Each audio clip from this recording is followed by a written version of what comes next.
వేల సార్లు నువ్వు నీ భర్త హత్యను తెర మీదకి తీసుకొచ్చి రాజకీయంగా లబ్ధి పొందాలనుకుంటావు. మరి నీ భర్తను చంపిన వాళ్ళతో కూడా రాజీపడి వాళ్ళతో కూడా సాయం పొంది నువ్వు రాజకీయంగా గెలవాలనుకుంటావు. అంటే నీకు ఎక్కడ నైతిక విలువలు లేవు. నువ్వు పెద్ద మహానటివి అని మీ పార్టీ నాయకుడే నీకు ఒక పేరు పెట్టినాడు. నువ్వు ఎలా కావాలంటే అలాగా ఒక ఊసర విలుల రంగులు మార్చి చంద్రబాబు గారు అధికారంలోకి వస్తే నా భర్తను చంపినారని పోతావు, మంత్రి పదవి కావాలంటావు, నా కొడుకులను చూడండి అంటావు. నువ్వు రాజకీయంగా లబ్ధి పొందేదానికి, ఆర్థికంగా లబ్ధి పొందేదానికి నీ భర్తను ఉపయోగించుకుంటావు.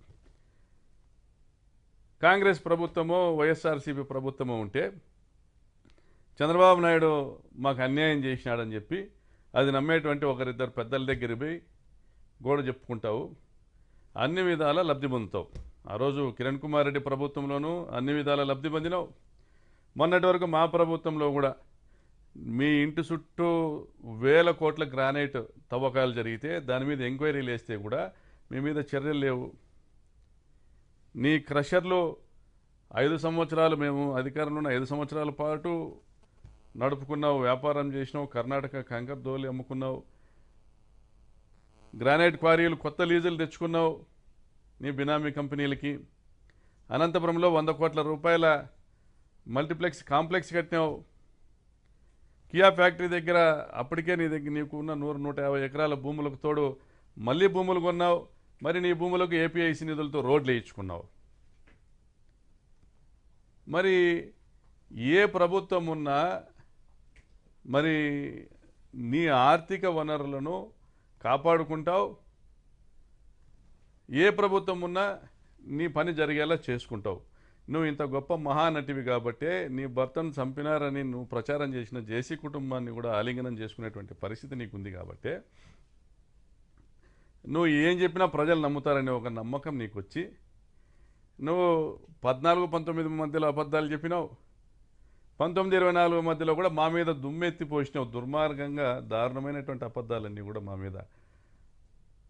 మేము పేదలకు సాయం చేస్తా, ఈ ప్రాంతంలో గతంలో పరిటాల రవి హయాంలో ప్రజాస్వామ్యము కూనీ చేయబడి ఉంది, ప్రజాస్వామ్యాన్ని చెరబట్టినారు మీరు.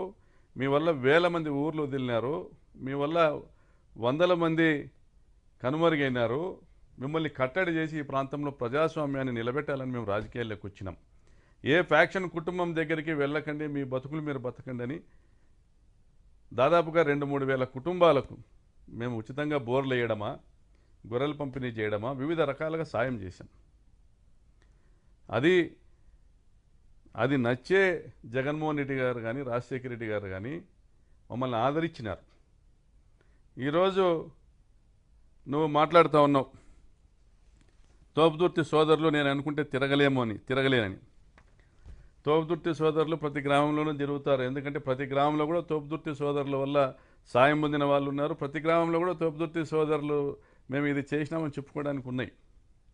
మళ్ళీ మొన్న జరిగినటువంటి హత్య విషయంలో కూడా, లింగమయ్య హత్య విషయంలో కూడా మేము వైఎస్ఆర్ కాంగ్రెస్ పార్టీ నాయకులు రెచ్చగొట్టినారు, అందుకే మా తమ్ముళ్ళు చేసినారని నువ్వు చెప్పుకుంటా అన్నావు. మీ తమ్ముళ్ళు హత్య చేసిందని నువ్వే చెప్పుకుంటా అన్నావు. మేమే మా తమ్ముళ్ళు హత్య చేసినా మేము వాళ్ళని కోర్టుకు హాజరు పెట్టినామని నువ్వు చెప్పుకుంటున్నావు. పరిటాల సునీతమ్మ, చివరిగా హెచ్చరిస్తా ఉన్నా, జగన్మోహన్ రెడ్డి వస్తాడు, వచ్చినాక మీ కుటుంబ నేపథ్యాన్ని మొత్తం కూడా అక్కడ ప్రజలు ఆ ప్రాంతంలో పాపిరెడ్డిపల్లి గ్రామంలో నీ కొడుకు ప్రమేయమైంది, నీ తమ్ముని కొడుకుల ప్రమేయమైంది అంతా కూడా తెలియజేస్తారు జగన్మోహన్ రెడ్డి గారికి. ఈరోజు నీది జరగచ్చగాక నీ దుర్మార్గాలు ఇంకా కూడా నువ్వు కొనసాగించవచ్చు, మీ ప్రభుత్వం ఉన్న రోజులు కూడా కొనసాగించవచ్చు. కానీ రేపన్నది మాదే. తప్పనిసరిగా 27లోనో 28లోనో 29లోనో మళ్ళీ మా ప్రభుత్వం వస్తుంది, మా జగనన్న ముఖ్యమంత్రి అవుతారు. మీరు చేసిన ప్రతి ఒక్క దుర్మార్గాలకు కూడా లెక్కగట్టి ఆ రోజు తగిన సమాధానం చట్టబద్ధంగా తెలియజేయడం జరుగుతుంది. కాబట్టి ఇప్పటికైనా నీ పద్ధతులు మానుకో. నువ్వు ఎవరిని బెదిరించాలనుకుంటున్నావు? నేను అనుకుంటే ఎంపీపీ కాలేనా, నేను అనుకుంటే ప్రకాష్ రెడ్డి తిరుగుతాడా, ఇంకొకటి మాటలు ఇవన్నీ మానుకో. ఇంకా నీకు అది పోలే, అదేదో చింత చచ్చిన పులుపు చావలే, అవి మానుకో. ప్రజాస్వామ్యంలో నువ్వు కూడా ప్రజలు ఓట్లేస్తే గెలిచి నువ్వు ఎమ్మెల్యే అయినావు అంతే. నీ అంతగా నువ్వు ఎమ్మెల్యే కావు. ప్రజలు నిన్ను నమ్మి ఓట్లేసినాక నేను ప్రజలకు మంచి చేయాలనే ఆలోచనతో నువ్వు మాట్లాడు. నువ్వు బెదిరించేటట్ల మాటలు ఇంకోటి మాటలు మాట్లాడితే ఎవరు బెదిరే వాళ్ళు ఎవరు లేరు. ప్రజలు మిమ్మల్ని తరిమి కొట్టే రోజులు రాకుండా ఇకనైనా చూసుకో. జగన్మోహన్ రెడ్డి గారి కాలి గోటికి కూడా నువ్వు పనికిరావు. జగన్మోహన్ రెడ్డి గారు మహోన్నతమైనటువంటి వ్యక్తిత్వం కలిగిన నాయకుడు. ఆయన పేదల పట్ల, రైతుల పట్ల, మహిళల పట్ల, విద్యార్థుల పట్ల అపారమైన ప్రేమ కలిగి వారికి సంక్షేమ పథకాల ద్వారా వారి కుటుంబాలను నిలబెట్టిన నాయకుడు. కోట్లాది మంది గుండెల్లో కొలువున్నటువంటి నాయకుడు. జగన్మోహన్ రెడ్డి గురించి మాట్లాడేటువంటి అర్హత నీకు కానీ, నీ కుమారునికి కానీ, నీ కుటుంబానికి కానీ ఎవరికి లేదు. మీరు నోటికి వచ్చినటువంటి అబద్ధాలు చెప్పి అధికారం లేకొచ్చి ఈరోజు ఏ ప్రజలైతే మిమ్మల్ని గెలిపించినారో వారి ఆస్తుల మీద మీరు కన్ను వేసి వారి ఇళ్లను కూలుస్తా, ఈరోజు రైతాంగాన్ని నడ్డి వీరుస్తా, అందరినీ కాలువ లైనింగ్ కాంట్రాక్టు కమిషన్లను కొట్టి ఈరోజు రాప్తాడు నియోజకవర్గంలో కనీసం 1,00,000 ఎకరాలు బీళ్లుగా మారేటువంటి పరిస్థితిని తీసుకొని వచ్చి మీరు గత 10 నెలలుగా ఎన్నో అరాచకాలు చేసి, ఎన్నో దోపిడీలు చేసి, టమాటా రైతుల దగ్గర నుండి కూడా కమిషన్లు వసూలు చేసి మీరు చేస్తున్న అరాచకాలన్నీ ప్రజలకు తెలిసిపోయినాయి. ఇప్పుడు నువ్వేం చెప్పినా ఎవరు నమ్మే పరిస్థితి లేదు. అయిపోయింది. మొన్న లింగమయ్య హత్యతో నీ చాప్టర్ క్లోజ్ అయిపోయింది. నువ్వు భవిష్యత్తులో ఎప్పుడు కూడా శాసనసభలో అడుగుపెట్టేటువంటి పరిస్థితి కూడా ఉండదు ఈసారి 2029 ఎన్నికల తర్వాత. నీ చరిత్ర మొత్తము ప్రజలకు అర్థమైపోయింది. మేకవన్య పులివి నువ్వు, మేకవన్య పులివి నువ్వు. నీ నేర చరిత్ర మీ భర్త బయటికి తెలిసి చేసినాడేమో.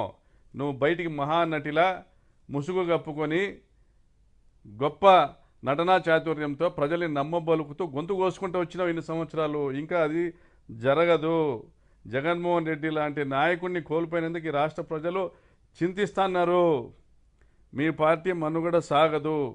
రాబోయే కాలంలో నీవు ఏ కుటుంబాలనైతే నువ్వు సంపించినావో, నువ్వు నీ భర్త, ఆ కుటుంబాలే మీకు రాజకీయ సమాధి కడతాయని కూడా మీకు తెలియజేస్తావు.